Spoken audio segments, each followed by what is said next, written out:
O que acontece com a igreja local quando ela abre mão da liderança bíblica, da doutrina bíblica, da disciplina bíblica? Logicamente, ela vira um caos. E aqui nós podemos citar, por exemplo, o que estava acontecendo na igreja em Tiatira, no relato do livro do Apocalipse, capítulo 2, do verso 18 ao verso de número 29. No capítulo 2, verso 20, diz o seguinte: tenho, porém, contra você o fato de que você tolera que essa mulher, Jezabel, que se declara profetiza, não somente ensine, mas ainda seduza os meus servos a praticar prostituição e a comer coisas sacrificadas aos ídolos. Uma igreja local, ela não pode abrir mão da disciplina bíblica. Ela não pode abrir mão da doutrina bíblica. Ela não pode abrir mão da liderança bíblica.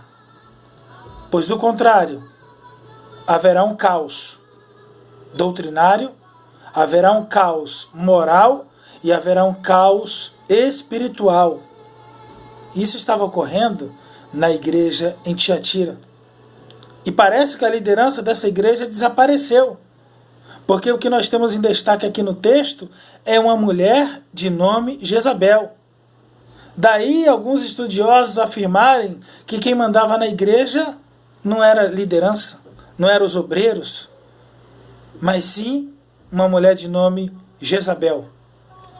Tal fato não é impossível de acontecer nos dias de hoje.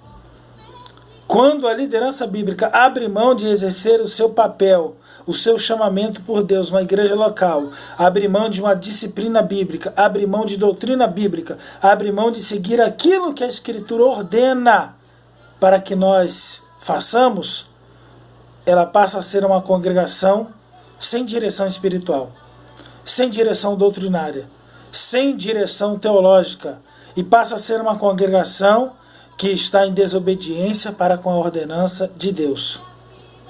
Nós não podemos permitir que o que aconteceu em Tiatira venha a acontecer nas nossas igrejas locais. Igrejas essas que pertencem ao Senhor Jesus, o dono da igreja. Então, o nosso dever como igreja local é priorizar a liderança bíblica, é priorizar a doutrina bíblica, é priorizar a disciplina bíblica. Não é um coronelismo, não é um totalitarismo, como se fosse uma ditadura socialista, comunista. Não. É seguir os princípios bíblicos, é seguir os princípios estabelecidos nas Escrituras, em relação à liderança, em relação à doutrina, em relação à disciplina. Porque a igreja, ela é santa, ela tem um dono, ela pertence ao Senhor e ela não pode ser tratada como se fosse qualquer coisa. Pense nisso e que Deus te abençoe em Cristo Jesus.